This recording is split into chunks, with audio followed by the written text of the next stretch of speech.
नमस्कार। आजकल आप कहीं भी देखिए, इंटरनेट पर, सोशल मीडिया पर एक ही चीज की धूम है और वो है एट्थ पे कमीशन।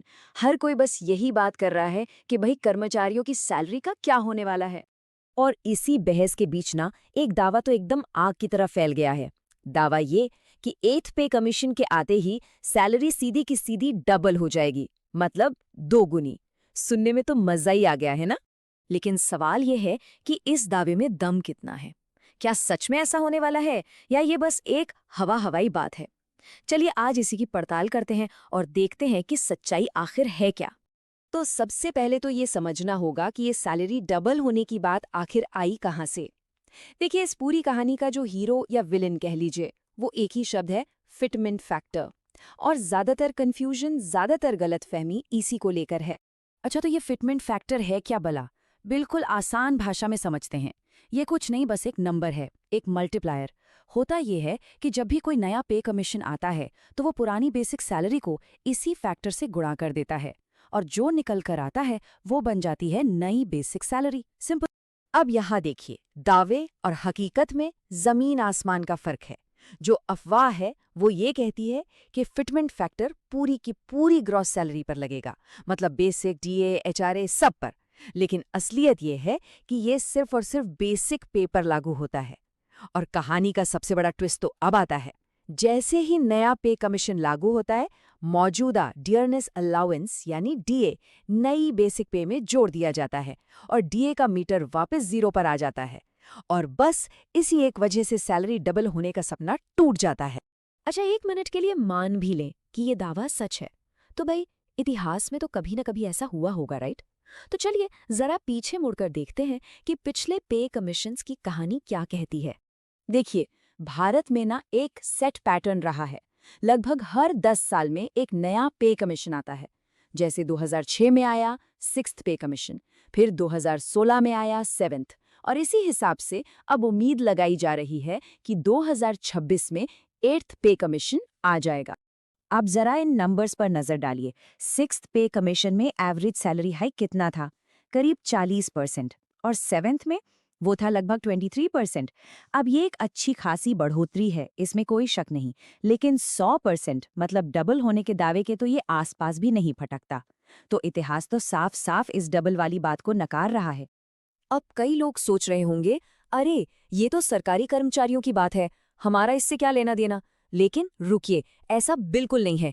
एथ पे कमीशन का असर प्राइवेट सेक्टर में काम करने वालों पर भी सीधा सीधा पड़ता है। जाना चाहेंगे कैसे? चलिए बताता हूँ।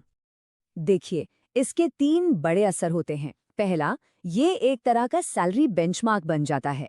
बड़ी बड़ी प्राइवेट कंपनियां सरकारी सैलरी को देखती हैं और फिर अपना पे स्केल बढ़ाती हैं ताकि अच्छा टैलेंट उनके पास आए। दूसरा, इसे कहते हैं वॉर फॉर टैलेंट, मतलब अच्छे कर्मचारियों के लिए एक होड़ सी मच जाती है। प्राइवेट कंपनियों को अपने बेस्ट एम्प्लॉयज को रोकने के लिए ज्यादा अप्रेजल और बोनस देने पड़ते हैं। और तीसरा असर जो हम सब पर पड़ता है वो है महंगाई का प्रेशर। सोचिए, जब बाजार में ज्यादा पैसा आएगा तो डिमांड बढ़ेगी और चीजों की कीमतें भी ऊपर जा सकती हैं। तो घूम फिरकर हम वापस उसी सबसे बड़े सवाल पर आ गए कि अगर सैलरी डबल नहीं होगी तो आखिर बढ़ेगी कितनी। चलिए अब इसे एक छोटे से बिल्कुल सिंपल से कैलकुलेशन से समझते हैं। मान लेते हैं कि सेवंथ पे कमीशन के हिसाब से किसी की बेसिक सैलरी है 18,000 रुपए। इस पर मान लीजिए 50% डीए भी मिल रहा है, जो हुए 9,000 रुपए। अब एथ पे कमीशन आता है और फिटमेंट फैक्टर तय होता है 2.86। तो नई बेसिक सैलरी क्या होगी? 18,000 गुना 2.86 यानी 51,480 रुपए। लेकिन यहाँ वो डीए वाला ट्विस्ट याद है? वो जो 9,000 रुपए का डीए था वो अब जीरो हो गया। क्यों? क्योंकि वो नई बेसिक में ही मिल गया। तो नतीजा क्या निकला? सैलरी डबल तो नहीं हुई, पर हाँ, एक सम्मानजनक और लॉजिकल बढ़ोतरी जरूर हुई। तो फिर असलियत है क्या? देखिए, जो एक्सपर्ट्स हैं और जो पुराने ट्रेंड्स हैं, उनको स्टडी करने के बाद जो अंदाजा लग रहा है वो ये है कि एथ पे कमीशन में एवरेज सैलरी हाइक लगभग 25 से 34% के बीच हो सकती है। ये एक बहुत बड़ी ग्रोथ है, पर दोगुनी होने वाली बात से मीलों दूर है। तो हमने आंकड़े देख लिए, इतिहास खंगाल लिया। अब वक्त है इन सब को एक साथ जोड़कर फाइनल नतीजे पर पहुंचने का। ये टेबल अपने आप में पूरी कहानी कह रही है। जरा देखिए, सिक्स्थ पे कमीशन में फिटमेंट फैक्टर था 1.86, 7th में ये बढ़कर हुआ 2.57 और अब 8th पे कमीशन में उम्मीद है कि ये 2.86 से 3.00 के बीच कहीं होगा। मतलब बेसिक पे में हर बार एक सॉलिड जंप आया है, लेकिन एक पैटर्न के साथ, एक लॉजिक के साथ।